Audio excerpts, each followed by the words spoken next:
He gave away the only thing keeping him warm, thinking it was just a simple act of charity to save an old woman from freezing to death. He didn't do it for attention. He didn't do it for a viral video. He did it because he knew exactly what it felt like to be forgotten by the world. But as he walked away into the biting wind, shivering and unprotected, the man had no idea that his life was about to change forever. The black single dad who helped a homeless beggar was completely unaware she is a secret billionaire holding the keys to his entire future. In a world where most people look away, he looked closer. And in a city that rewards greed, he was about to find out that sometimes the smallest coin can weigh more than a mountain of gold. Stick around, because you need to see how a fraying wool scarf and a $5 bill turned a living nightmare into a miracle. The wind in Chicago didn't just blow, it hunted. It had a cruel intelligence to it, a way of finding the smallest tear in a coat, the tiniest gap in a scarf, and settling right into the marrow of the bones. The locals called it the hawk, and on this particular Tuesday in February, the hawk was out for blood. The sky was a flat, oppressive gray, the kind that promised snow before the sun went down, but for now it just offered a biting, dry freeze that turned the city into a refrigerator. Darius stood at the bus stop on 47th Street, his breath puffing out in white clouds that were whipped away instantly by the gale. He shifted his weight from one foot to the other, a rhythmic, desperate dance to keep the circulation moving in his toes. His boots were old, heavy work boots he had bought second-hand 3 years ago. The rubber on the sole of the left boot had worn thin, creating a hairline crack that let the cold concrete seep through to his sock. But Darius wasn't worried about his own feet. He had learned to ignore his own discomfort years ago. He looked down at the small figure standing next to him, Chloe, his 6-year-old daughter. She was bundled up in a puffy pink coat that she had loved when they bought it, but that was 18 months ago. Now it was a size too small. The sleeves rode up her wrists, exposing skin to the air, and the zipper had a tendency to snag halfway up. Darius reached down and adjusted the thick gray wool scarf wrapped around her neck. It was his scarf. Well, it used to be his wife's scarf, and it was the warmest thing they owned. It was oversized on Chloe, swallowing her up like a protective embrace. "Daddy, my toes hurt," whispered Chloe, her voice muffled by the thick wool. Darius felt a sharp pang in his chest, sharper than the wind.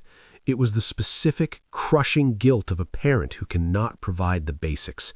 He crouched down, ignoring the loud pop in his knees worn out from lifting crates at the warehouse, and took her small, gloved hands between his large, rough palms. He rubbed them vigorously, trying to create friction, trying to transfer whatever heat he had left in his body into hers. "I know, baby, I know," he said, keeping his voice steady and low. He couldn't let her hear the fear that lived permanently in his throat. "The bus is coming soon. I can see it down the block. Just think about something warm. Close your eyes and think about the beach. Remember the picture in your storybook with the big yellow sun? It's too cold for the beach," she shivered, stomping her little feet. "Then think about hot cocoa," Darius said, forcing a smile that didn't reach his tired, dark eyes. "With marshmallows." "A mountain of 'em?" she asked, looking up with wide, trusting eyes that were the exact same shade of deep brown as her mother's. "A whole mountain," he lied. "So many marshmallows you won't even see the cocoa." He stood up, instinctively checking his pockets. His fingers brushed against the crumble of bills. He knew exactly how much was in there without looking. He knew it down to the penny. $14. That was it. He had paid the overdue electric bill that morning, $78.40, just to keep the heat on in their drafty apartment. That transaction had left him with $14 to last until Friday when his check from the diner came in. Darius was a proud man, but life had humbled him in ways he never expected. 2 years ago, he and Vanessa were building a life. They weren't rich, but they were stable. They had a savings account. They had dreams of buying a small house with a yard for Chloe. Then came the diagnosis that nobody saw coming. It wasn't a car crash or a long battle. It was a congenital heart defect, a silent killer. Vanessa had gone in for a routine procedure, and her heart had simply stopped. The doctors called it a tragedy. The insurance company called it a pre-existing condition they hadn't known about, and therefore refused to cover. Vanessa's funeral was quiet. The silence that followed was deafening. Darius was left alone with a 4-year-old, a broken heart, and a mountain of medical debt that crushed their savings, their credit score, and their future. Now he worked 2 jobs just to stay below the poverty line. From 4 a.m. to noon, he loaded trucks at a logistics warehouse on the south side. From 5 p.m. to close, he washed dishes at a diner downtown. In between, he was a father, a mother, and a protector. He slept 4 hours a night. He ate once a day.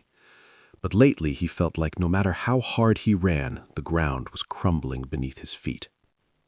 The bus finally hissed to a halt in front of them, the brakes squealing like a dying animal.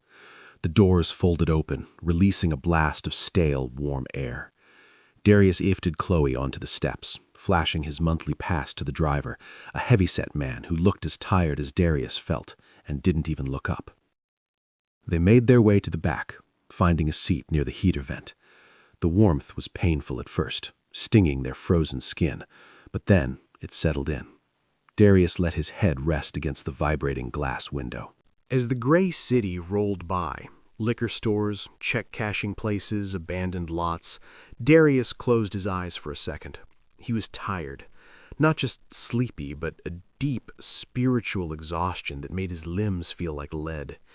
He worried about the rent. He worried about Chloe's boots. He worried that he was forgetting the sound of Vanessa's laugh. They got off downtown. The wind here was different. It funneled between the skyscrapers, creating wind tunnels that could knock a grown man over. Darius held Chloe's hand tight, acting as a shield against the gusts. He had to drop her at the community center for the after-school program before heading to his shift at the diner. It cost $10 a day, money he barely scraped together, but it was safe, and they gave the kids a snack. As they walked down the busy avenue, the sensory assault of the city took over. Flashing signs, the roar of traffic, and then the smell. They passed a high-end bakery, one of those places with gold lettering on the window and pastries that cost more than Darius's hourly wage. The smell of fresh bread, vanilla, and melted chocolate wafted out from the exhaust vents, thick and taunting. It was a cruel reminder of what they couldn't have. Darius's stomach growled, a loud, hollow sound that embarrassed him. He hadn't eaten since his break at the warehouse at 9 a.m., half a sandwich he'd brought from home. "Smells good," Chloe murmured, slowing down, her eyes drifting toward the golden light of the bakery window. "Keep walking, baby. We're going to be late," Darius said gently, pulling her hand. "It's just bread." That's when he saw her. Sitting on a flattened cardboard crate near the bakery's warm vent was an elderly woman. She was a tragic sight against the backdrop of the gleaming, wealthy city.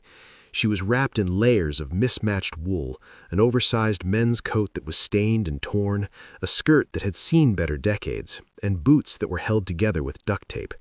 Her gray hair was matted under a dirty beanie. She held a paper coffee cup that trembled in her hand. The sidewalk was crowded. People in expensive trench coats, cashmere scarves, and Italian leather shoes walked past her. They didn't just ignore her. They actively pretended she didn't exist. They stepped around her with the same casual indifference one would show a trash can or a fire hydrant. One man, talking loudly on his phone about a merger, nearly stepped on her hand and didn't even break his stride. Darius held Chloe's hand tight. He knew the drill. Keep walking. Don't make eye contact. In this city, eye contact was an invitation. He had $14. If he gave anything, it meant he wouldn't eat dinner tonight. It meant breakfast tomorrow would be tap water and maybe a slice of dry toast. But then the woman looked up. Her eyes weren't cloudy or vacant like he expected. They were a piercing, watery blue, rimmed with red from the brutal cold. They were intelligent eyes, filled with a profound sadness. She didn't shake the cup. She didn't mumble a plea for change. She just looked at Chloe. A small, genuine smile broke through the grime on her face. "She's beautiful," the woman croaked out. Her voice sounded like dry leaves scraping together on pavement. "Looks like a little angel." Darius stopped. He couldn't help it. The compliment disarmed him. He looked down at the woman's hands holding the cup. They weren't just cold, they were purple. The skin was cracked and raw, exposed to the biting wind without gloves. "Daddy?" Chloe tugged his sleeve. She had stopped too. "She's freezing." Darius looked down at his daughter. He was raising her to be kind. He was raising her to be the woman Vanessa would have wanted her to be. Vanessa, who used to carry extra granola bars in her purse just in case she saw someone hungry. Vanessa, who believed that if you had $2, you shared one. If you walked away now, what was he teaching her? That survival meant losing your humanity? That looking out for number one was the only rule that mattered? Darius looked at the bakery window, then at the shivering woman. He sighed, a puff of white steam escaping his lips. "Wait here, baby," he said softly. Darius walked over to the woman. He knelt down on the cold concrete so he wasn't looming over her. The smell of the bakery was mixed with the scent of old clothes and damp wool coming from her. "Ma'am, you doing all right?" he asked. The woman shook her head slowly, her body racking with a shiver that seemed to start in her soul. "Just waiting for the sun to come back out, son. It's a long wait in this city." Darius reached into his pocket. He felt the bills, the tactile reality of his poverty. He pulled out the small roll and peeled off a $5 bill. It was nearly half of his entire net worth at that moment. It was his dinner. It was his security. "Here," Darius said, pressing the bill into her freezing purple hand. "There's a coffee shop on the corner. Get something hot. Soup, maybe. Please." The woman looked at the money, then up at him. She seemed to study his face, looking past the fatigue, past the worn-out coat, and straight into his character. "You don't look like you have much to spare, young man," she whispered. "I got enough," Darius lied. "You needed more right now." He stood up to leave, needing to get Chloe to safety. But then he looked at her neck. It was bare, the collar of her coat hanging open, exposing her throat to the biting wind. The money would buy her soup, but it wouldn't stop the hypothermia. The hawk was already clawing at her. Without thinking, acting on a pure impulse of empathy, Darius reached up. He began to unwrap the thick gray wool scarf from his own neck.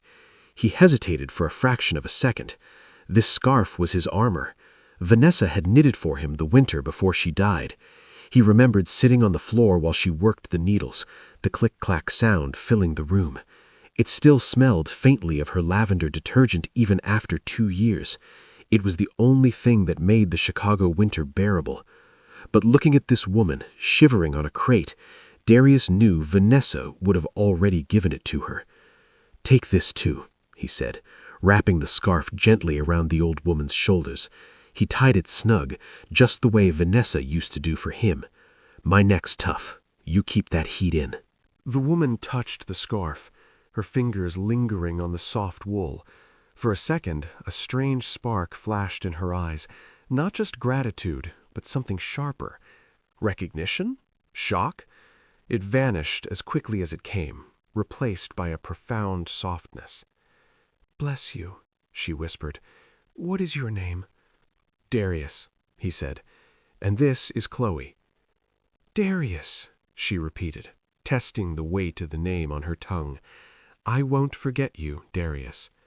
He gave her a nod, turned back to Chloe, and took her hand. "Come on, baby, we gotta go."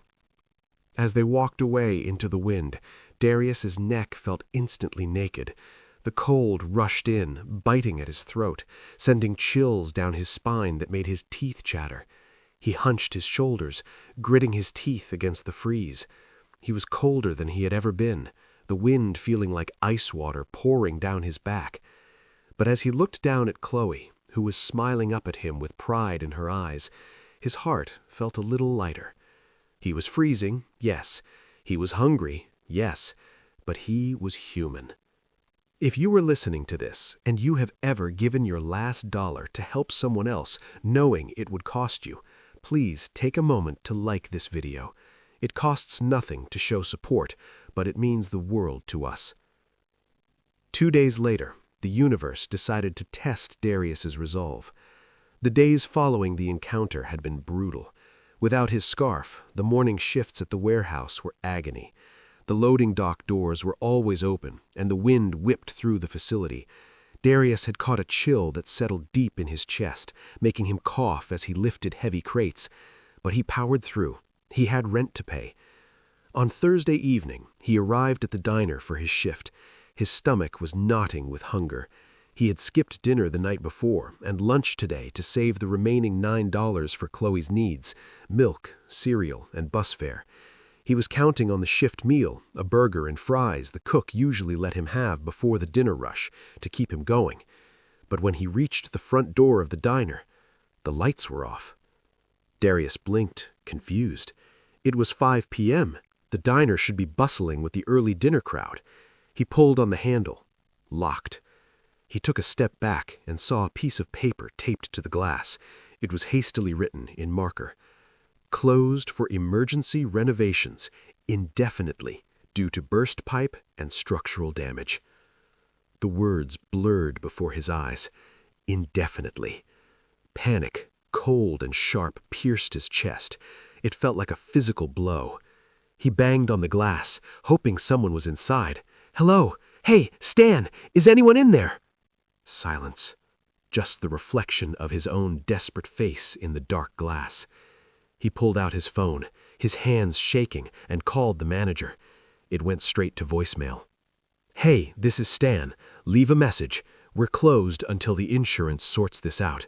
Don't call asking for hours. Darius leaned his forehead against the cold glass. That job was his lifeline. It was his grocery money. It was the money for the rent that was due tomorrow. Without it, the math didn't work. The math hadn't worked in months, but this was a catastrophe. He had counted on the tips from tonight and Friday night to make the rent check clear. He walked home in a daze.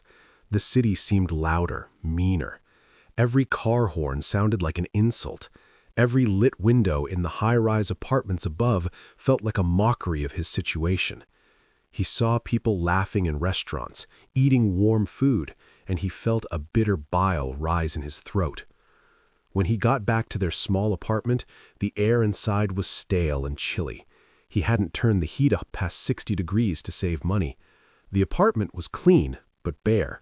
The furniture was second-hand, and the walls were thin. "Daddy, I'm hungry," Chloe said as soon as she walked in. She was sitting on the floor, coloring in a book that was almost filled up. She looked up at him, and he saw the trust in her eyes, the absolute certainty that her father would fix everything. Darius forced himself to breathe. He couldn't fall apart, not in front of her. "I know, baby. I'm going to make dinner right now." He went to the kitchen. He opened the fridge. The light flickered. Inside, it was a landscape of poverty. A half-gallon of milk, 2 eggs, and a jar of pickles. He opened the cupboard, a box of pasta and a can of tomato sauce. He boiled the water. He made the pasta. He poured the sauce. He gave Chloe a big bowl, making sure it looked full. He poured himself a tall glass of tap water. "Aren't you eating, Daddy?" she asked, pasta sauce smudged on her cheek. "I ate at work," he lied again. The lie tasted like ash in his mouth. "Stan made a big pot of stew. I'm stuffed. I couldn't eat another bite." He watched her eat, his own stomach cramping with emptiness. He sat at the small, wobbly table and checked his banking app. $9. Rent was $950. It was due tomorrow by 5 p.m. That night, after he tucked Chloe into bed under 3 layers of blankets, Darius went into the bathroom. He looked at himself in the mirror. His eyes were red-rimmed. His cheeks were hollow. He looked 10 years older than 32. He turned on the shower, letting the water run just to create noise. He sat on the edge of the tub, buried his face in his rough hands, and wept. He didn't cry loudly. He cried with the silent, shaking sobs of a man who has carried the weight of the world for too long and finally felt his knees buckle. He cried for Vanessa, wishing she were there to tell him it would be okay. He cried for the job he lost. He cried for the scarf he gave away, wishing he had it now just to feel some warmth, some comfort. He felt like he had failed. He had promised Vanessa he would take care of their girl, and now they were days away from eviction. Sometimes the strongest people have to cry in the dark so they can smile in the light. If you're rooting for Darius to find a way out of this darkness, please hit that subscribe button. Let's prove that good things can happen to good people. The next morning, the knock came. Darius jumped. He was sitting at the kitchen table, a cup of weak tea in his hand. He was dressed in his only suit, a black one he had bought for Vanessa's funeral.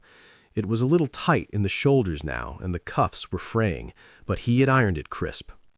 He was preparing to go to the temp agency, ready to beg for any labor they had, construction, cleaning, anything that paid cash today. The knock came again, sharp, authoritative, 3 distinct raps. Darius's heart hammered against his ribs. It was Mr. Russo, the landlord. It had to be. He was early. Russo was a fair man, but he was a businessman. He had told Darius last month, "No more extensions, Darius. I have a mortgage too." Darius stood up, smoothing his jacket. He walked to the door, rehearsing his plea. "Just give me the weekend. I'll sell the TV. I'll sell the car. Just don't put us out." He opened the door just a crack. "Mr. Russo, look, I know rent is due by 5. I'm heading to a job right now." He stopped. It wasn't Mr. Russo. Standing in the dimly lit hallway, with peeling paint on the walls behind him and the smell of old cabbage lingering in the air, was a man who looked like he had stepped out of a movie or a magazine. He was tall, wearing a tailored black suit that cost more than Darius made in a year. His shoes were polished to a mirror shine. He held a leather briefcase and stood with impeccable posture. "Mr. Darius King?" the man asked. His voice was smooth, polished, with a hint of a British accent. "Yeah," Darius said, gripping the door handle, his defensive instincts flaring.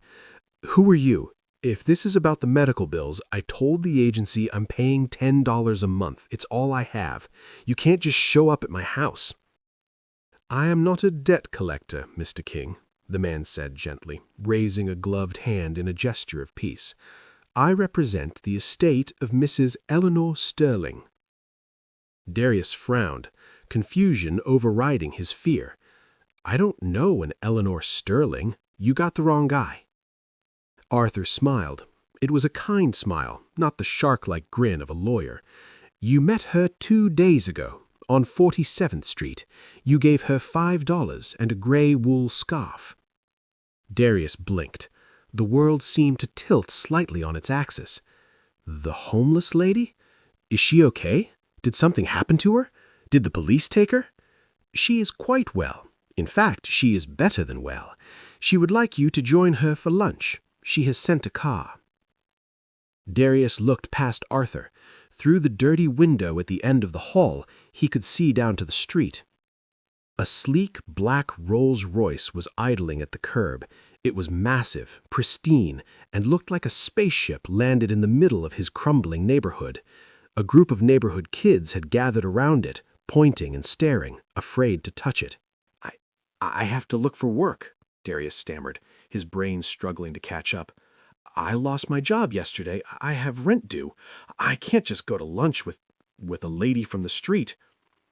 "Mr. King," Arthur stepped closer, lowering his voice so the neighbors wouldn't hear, "I strongly suggest you accept this invitation. The job hunt can wait 1 hour. Trust me, Mrs. Sterling is very insistent, and she is not a woman who is used to being refused." Something in Arthur's tone, a mixture of respect and urgency, told Darius this wasn't a request he should ignore. It felt like a lifeline, even if he didn't understand why. "Okay," Darius whispered. "Let me get my daughter. I can't leave her." "Of course," Arthur nodded. "Bring the young lady." 10 minutes later, Darius and Chloe were sitting in the back of the car.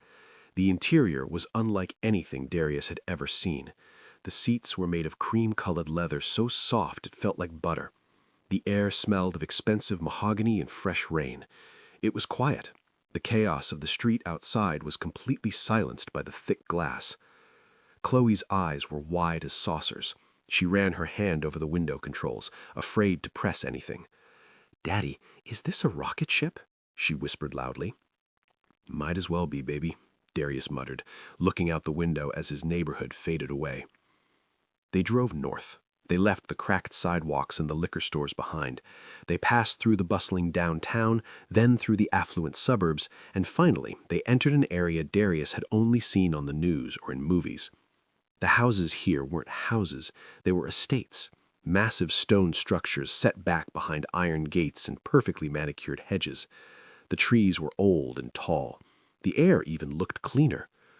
The car slowed and turned into a long, winding driveway lined with oak trees. At the end stood a mansion that looked like a library or a museum. It was built of gray stone, with ivy climbing the walls and towering chimneys releasing puffs of smoke. The car stopped. Arthur opened the door. "Right this way, sir." Darius held Chloe's hand so tight his knuckles turned white. He checked his suit again, suddenly conscious of the fraying cuffs. He felt like an imposter. They were led through double oak doors into a foyer with a ceiling high enough to fly a kite in. A crystal chandelier, the size of a small car, sparkled above them. They were guided into a drawing room. A fire roared in a fireplace large enough to stand in, cracking and popping cheerfully. The room was warm, a deep, penetrating warmth that soaked into Darius's bones. It was the kind of warmth he hadn't felt in 2 years. Sitting in a velvet armchair near the fire was a woman. She looked different. Her hair was washed and styled in an elegant silver bob. She wore a silk blouse that shimmered in the firelight, and pearl earrings that caught the glow. She held a porcelain teacup with delicate fingers. But the eyes were the same, piercing, blue, intelligent. And around her shoulders, draped over the expensive silk, was the gray wool scarf. It was fraying at the ends. It was pilling. It looked completely out of place in this room of gold and velvet. And yet she wore it like it was a royal mantle, clutching the ends with her manicured hands. "Hello, Darius," she said softly. "Ma'am?" Darius stood frozen near the door, clutching Chloe's hand. "I don't understand." "Please, sit." She gestured to the plush sofa opposite her. "There is hot cocoa for the little one." A maid in a uniform appeared from nowhere, placing a silver tray on the table. On it was a steaming mug of cocoa, and piled on top, towering high just like Darius had promised, was a mountain of marshmallows. Chloe gasped. She looked at Darius for permission. He nodded, dazed. She grabbed the mug with both hands, taking a sip, a milk mustache appearing instantly on her lip. "My name is Eleanor Sterling," the woman began, setting her cup down. "My husband was Robert Sterling. He started Sterling Industries 40 years ago. We built an empire: steel, shipping, technology.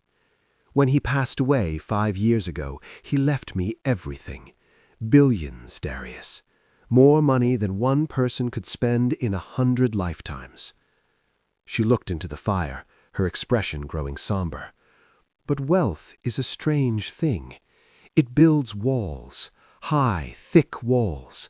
Since my husband passed, I have been surrounded by people. My nephews, my board of directors, people at charity galas. They all smile at me. They all hold my arm. They all tell me they love me, but their eyes are cold. They don't see Eleanor. They see a checkbook. They see an inheritance. They see an opportunity." She turned her gaze back to Darius, her eyes locking onto his. "I felt so cold, Darius, colder than any winter wind. I sat in this house with 20 rooms and 10 fireplaces, and I was freezing. I wanted to know, I needed to know, if there was anyone left in this city who would help a human being simply because they were human. Not for a tax write-off, not for a photo op, not because they knew who I was, but just because." She touched the scarf around her neck, stroking the rough wool lovingly. Every year, on the anniversary of my husband's death, I dress down. I leave my security detail around the corner. I go to the street where Robert and I met 50 years ago. I sit there for hours. Hundreds of people walked past me on Tuesday. Hundreds. Some pretended not to see me. Some told me to get a job. One man even kicked my cup over and laughed. Darius felt a surge of anger on her behalf, clenching his fists, but he stayed silent, listening. "You were the only one who stopped," Darius said, her voice trembling slightly. "You didn't just give me money. I saw you counting those bills in your pocket, Darius. I saw the hesitation. I know that $5 was a sacrifice. It wasn't spare change to you. It was a meal." She paused, taking a breath. "But then, you gave me this." She pulled the scarf tighter. "You gave me your warmth. You exposed your own neck to the cold so a stranger wouldn't freeze. That is not charity, Darius. That is love. That is the kind of humanity I thought was dead." Darius swallowed hard, the lump in his throat making it hard to speak. He felt exposed, vulnerable. "It was cold, ma'am. It's what anyone should do. My wife, she would have done the same." "It is what anyone should do," Eleanor corrected, "but it is what almost no one does." She signaled to Arthur, who stepped forward and placed a thick leather folder on the coffee table in front of Darius. "I did a background check on you, Darius. I hope you can forgive the intrusion. I know about Vanessa. I know about the heart failure. I know about the predatory loans you took out to pay for the funeral. I know about the medical debt." Darius looked down, shame burning his cheeks. "I'm a hard worker. I'll figure it out. I just had a bad run." "You don't have to figure it out anymore," Eleanor said firmly. "Open the folder." Darius reached out with a trembling hand and opened the leather cover. The first thing he saw was a cashier's check. It was made out to St. Jude's Medical Billing Agency. The amount was zeroed out, paid in full. Darius gasped. The air left his lungs. You paid the debt?" "It's taken care of," Eleanor said dismissively, as if she had just paid for a coffee. "The sharks won't call you again. But that is just the past. We need to talk about the future." Darius turned the page. It was a deed, a title for a property, a 4-bedroom house in Oak Park. It had a photo attached, a brick house with a big yard and a swing set. This is a house," Darius stammered, his hands shaking so hard the papers rattled. "Ma'am, I can't. This is too much. I just gave you a scarf. I didn't do it for this." "I know you didn't," Eleanor said. "That is exactly why you deserve it. But keep reading. The next document is the most important." Darius flipped the page. It was an employment contract. Sterling Foundation, position Director of Community Outreach. Starting salary, $120,000 a year, plus full benefits and education stipend for dependents. Darius stared at the numbers. He blinked, trying to make them make sense. That was more money than he had made in the last 5 years combined. It was college for Chloe. It was food. It was new boots. It was peace. "My foundation gives away millions every year," Eleanor explained, leaning forward. "But the people running it, they sit in high-rise offices. They went to Ivy League schools. They analyze spreadsheets. They don't know what it feels like to choose between heat and food. They don't know the look in a child's eye when they are hungry." She pointed a finger at him. "I need someone who knows. I need someone with a heart that hasn't been hardened by the world. I need someone who sees the people everyone else ignores. I need you, Darius." Darius looked up from the papers. He looked at Chloe, who was happily wiping chocolate from her lip, oblivious to the fact that her life had just been saved. He thought about the cold apartment he had left that morning. He thought about the nights he lay awake staring at the ceiling, wondering if they would end up on the street. He looked at Eleanor, the billionaire in the beggar's disguise, the woman who had tested the world and found only him. Tears welled up in Darius's eyes. This time he didn't fight them. He didn't hide them. He let them fall, hot tracks down his face. "Why?" he choked out. "Why me?" Eleanor stood up and walked over to him. She placed a hand on his shoulder. It was warm. "Because you restored my faith, Darius," she said softly. "You reminded me that there is still goodness in this world. You saved me from the cold. Now let me save you." Darius stood up. He didn't know the protocol. He didn't know if you were allowed to hug a billionaire, but he didn't care. He wrapped his arms around her, hugging her tight, burying his face in the wool scarf, his scarf. Eleanor hugged him back, holding him with the strength of a mother. "Thank you," Darius whispered, his voice breaking. "Thank you." "No," Eleanor pulled back, smiling through her own tears. She patted the gray wool scarf around her neck. "Thank you." Darius walked out of that mansion a different man than he walked in, not just because he was financially secure, though he was, but because he had been seen. His kindness, hidden in the shadows of a freezing city, had shone brighter than he ever imagined. He moved into the house in Oak Park a week later. Chloe got her own room, painted yellow like the sun, and she finally got to go to the beach that summer. But every winter, on the first day the temperature drops below freezing, Darius and Eleanor go to 47th Street together. They hand out coffee, they hand out gloves, they hand out hope. Darius always wears a new scarf, but Eleanor, she still wears that old fraying gray wool one. She says it's the most valuable thing she owns.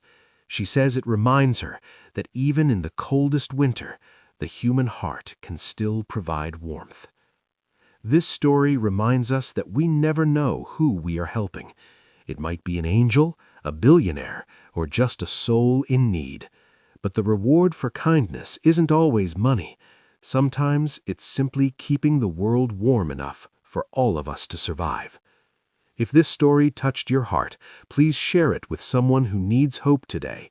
And don't forget to subscribe to True Black Tales for more stories about the power of the human spirit. Until next time, stay warm and be kind.